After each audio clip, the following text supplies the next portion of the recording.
mo dyan, Daya? Ay, ito. Ito yung pangalan. May pangalan ng Mike. Ay, oo. Makilala mo kasi. Hindi yung tatlo. Picture tayo, wala.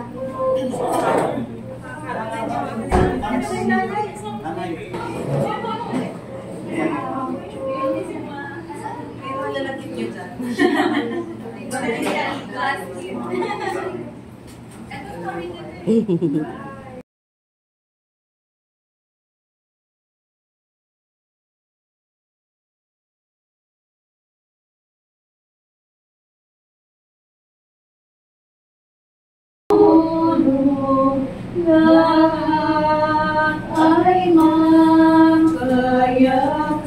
Pagkat ako'y tumatagpoy, dinggin mo ang pagtawag ko at paghingi ng iyong tulong.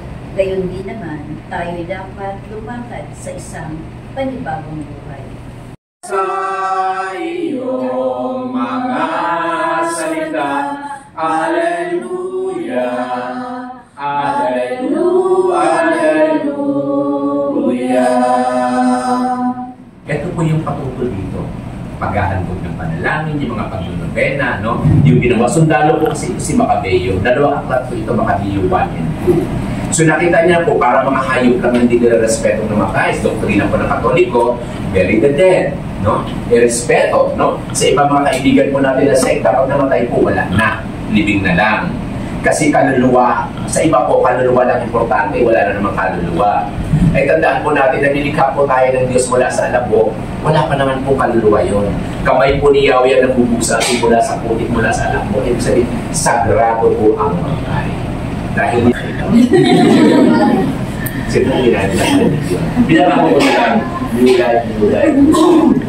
Di ba kahit anong reliyon pa sinasabi, para maging bago ka, sabi ng kaibigan natin sa kabila, para maging born again ka, dapat ilugdog ka sa tubig. Ang binyag po ay kamatayan. Kamatayan kasama ni Kristo. Kaya si Kristo namatay, literal si Kristo na buhay para sa ating lahat. Sa atin. Basta na-promise po sa lahat buhay na walang hanggang. Malungkot po, pag naman natay. Pero lahat po tayo mamamatay. May sakit, wala ba tao matanda mamatay. Kaya ako nabubuhay po tayo, enjoy. Mahalin ang magulang habang nandyan. No? Pahiram yan, biyaya ng Diyos yan. Mahalin yan. Huwag na tignan yung mga lapses at mga neglect. Tingnan natin yung grasya. Nandiyan siya. Anak, naging tao kami ko sa kanila. Ano pa man sila? Anong klase pa man sila? Mga anak, tayo na po ang pipili ko anong gusto natin buhay. Happy or sad. No? The very important po na tayo ng buhay para pumili mo lang masayang landas. Ang buhay naman po, depende paano mo piliin. Gusto mo maging masaya, gusto mo maging malungkot. Kahit sagana ka sa lahat ng bagay, pag pinili mo maging malungkot, malungkot ka. Because ganyan ang love ni God, punong-puno ng freedom. Kumalito kasi, hindi yung utusan sa tumalik ka para puputin mo sila sa kami nilang raso. Kaya nga di mabati natin, rest and peace. Rest and peace, pag-spirit of the glass ka, rest and peace. Bawal yun, no? Ang tawag po sila na mayapa. Paano po? Minsan ang tanong, Father, ang problema ko po, mahal ba kami ng imaw? Bakit hindi namin napanaginipan? Hindi man na nagparamdam. Napunta naman po ako sa kabilang sa iba naman po ang problema, Father. Galit na sa amin yung namatay. Bakit? Sige na lang po paramdam. Sabi ko, hindi ko na alam kung ano talaga ang problema ninyo. No? Kung tawag po din pasandaan po, pinapahinga na sila ng tao. Para makontamina, dahil ang gusto ng Lord ay pasok tayo lahat sa langit. Hindi po parusa ang purgatory. That is consuming fire of love. Kasi sabi nga doon sa mga aklat, hanggang sa kahulugang kusing. Kung masipag po tayo manalangin, kagaya po nito, kung baga sa kulungan, mabait siya, masipag siya, may pardon siya, may clemency siya, labas. Sa ating pananalangin po, sa korte na ihatod na po sa law court, pwede pa tayo mag-apela sa Supreme Court. Para makalaya, tama? Ay, ang Diyos pa kaya? Yung ating panalangin, so what you do? Di po ba parang echo? You say, I love you every day. The response of the echo, I love you, I love you. Hater ka, I hate you every day. The echo of your life, I hate you more. But ang God lagi nakikinig. Paglapit natin. Ngayon, ang binabalik sa inyo, nakikinig ikaw, Diyos ngayon, at magpakailanman. Osana, Osana, sa kaitaasan. Osana, Osana, sa kaitaasan. Ama namin, Diyos, I love you, I love you, I love you. Pero ng Diyos. Yan sa kanya. Panginoon, hindi ako karapat-dapat na magpatuloy sa iyo. Ngunit sa isang salita mo lamang ay gagaling na ako. Kristo tungo sa buhay na walang hanggan. Amen.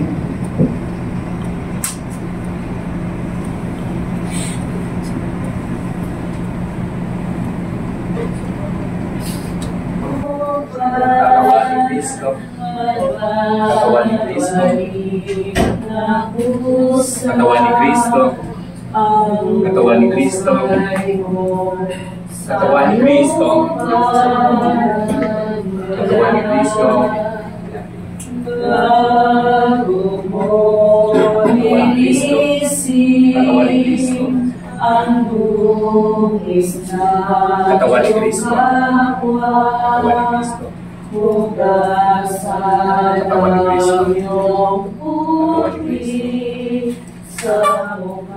Katawan ni Kristo. Katawan ni Kristo.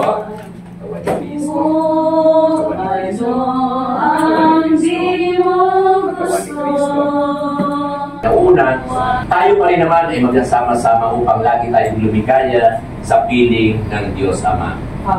Sa ngalan ng Ama, ng Anak, at ng Espiritu Santo. Amen.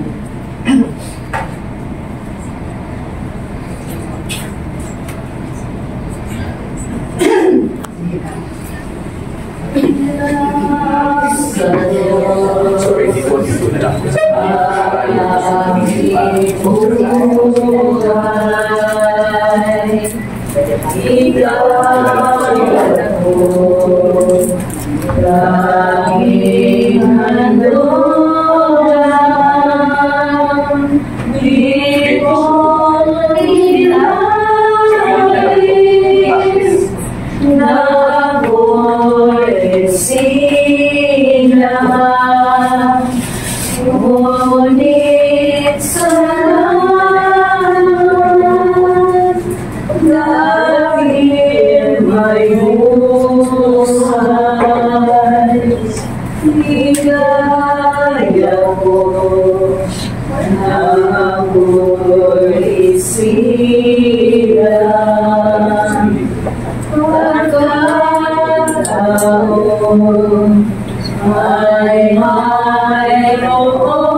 sa amin ng pag-asa na siya'y magiging isang bagong nilikha sa araw ng ibubuhayin siya sa iyong kalwalatian upang mabuhay kasama mo at ng banal magpasawalang hanggan. Amen.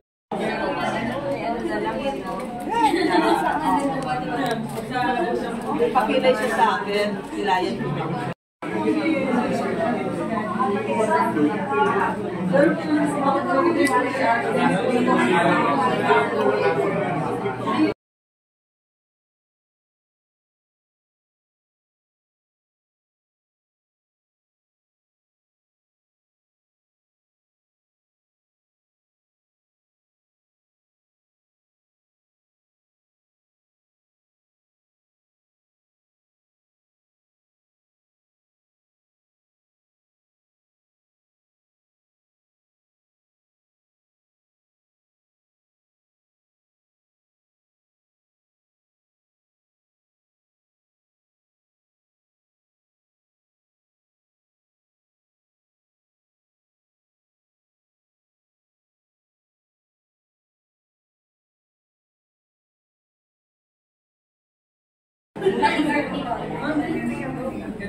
Ipo-full story.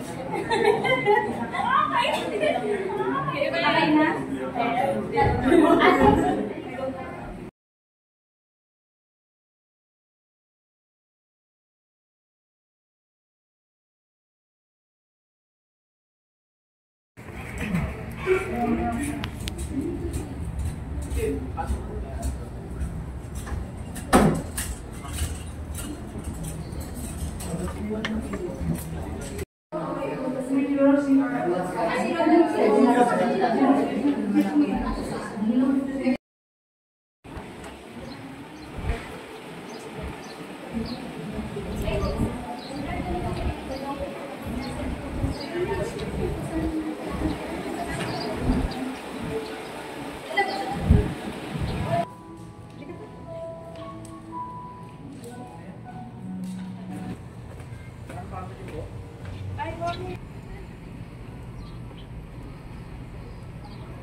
Parang one.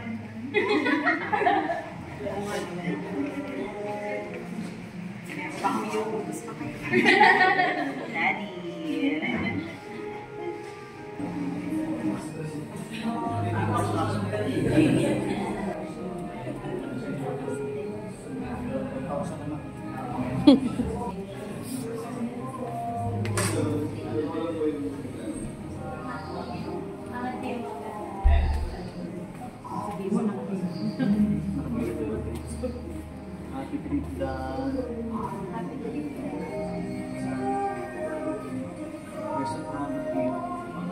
Baka may ulitin ko na may hawit rin pa.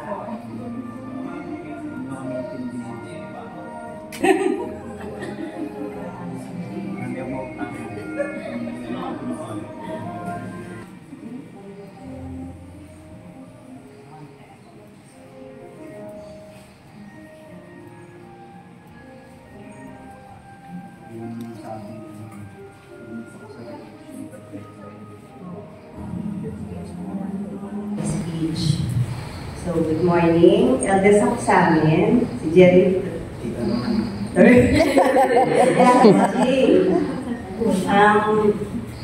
In-appreciate ko rin yung pagpunta niyo dito namin, ng nanay, during this difficult time in our family. Happy, alam ko happy si Daddy kasi nagkita-kita tayo lahat. At nandito tayo ngayon to bid him farewell, but not goodbye. Kasi will be always be remembered. He's now in a happy place and proud siya na napalaki na kami ni nanay ng maayos at very happy siya sa mga achievements ng mga apo niya. I'm sure na pag-akyat niya, sasabihin sa kanya, job well done and mission accomplished. So Daddy, don't worry about us. Okay, namin ito. So rest well and we love you very much.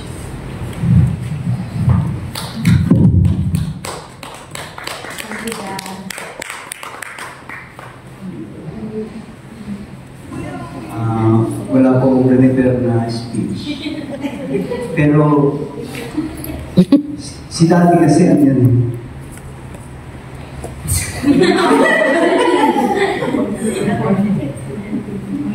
Few words.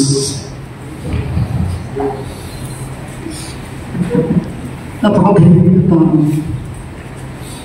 Dali lang. Naiyak na ako. Kaya nga eh.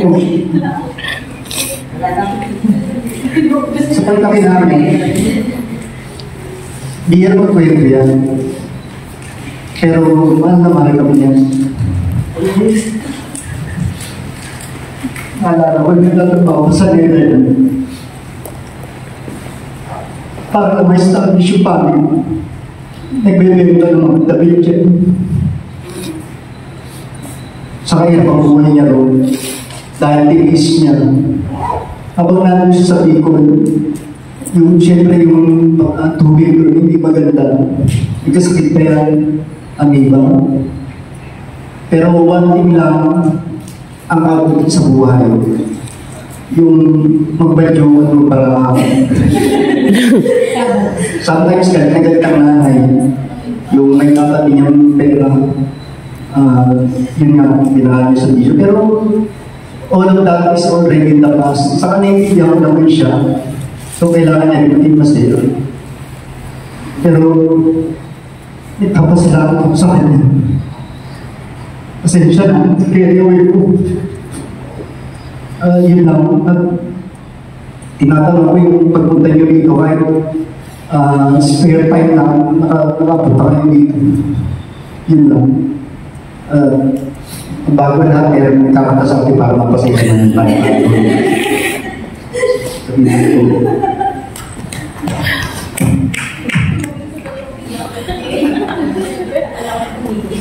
Sorry, medyo po ka-inform na masaya dapat na. Pero, I'm married. Ewan sila lolo and lola ay nagpadaki po sa amin. At my 16 years old, I'm here in the Philippines before we went to Canada. And I remember every Saturday or Sunday, mag-shopping kayo si lolo for us. Isusupport kami with food, kaya naman. So spoils with combos, Pringles, Toblerone chocolate. Every time napupunta siya sa SM. And si Lola din, every morning, may anya na music. He will be music, any type of music, classical music, the music from his time, and modern music. That's when I have learned that I have a gift of music and an appreciation for all of the genres because of Lolo. So, I know you guys know this song as well, so if you can help me sing it.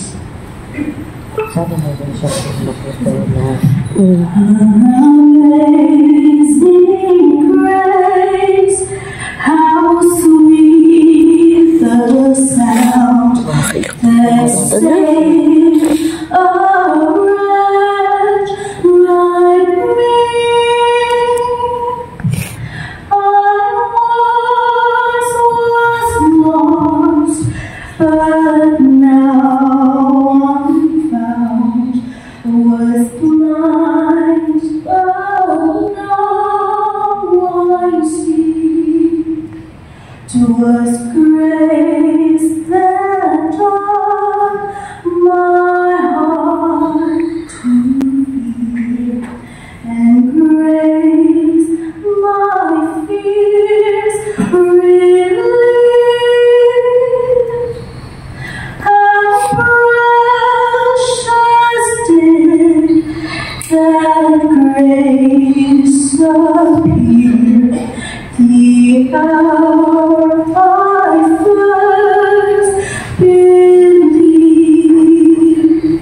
Through many dangers, toils and snares, we have already come. 'Twas grace that brought us safe thus far, and grace will lead us home. Amazing grace, how sweet the sound that saved a wretch like me. I was lost, but now I'm found. Was blind, now we see. Thank you everyone for coming here. And thank you, Lola. I know we don't say it out loud, but we really do love you and appreciate all of your sacrifices to make this family a successful one, a loving one, and a family-oriented one.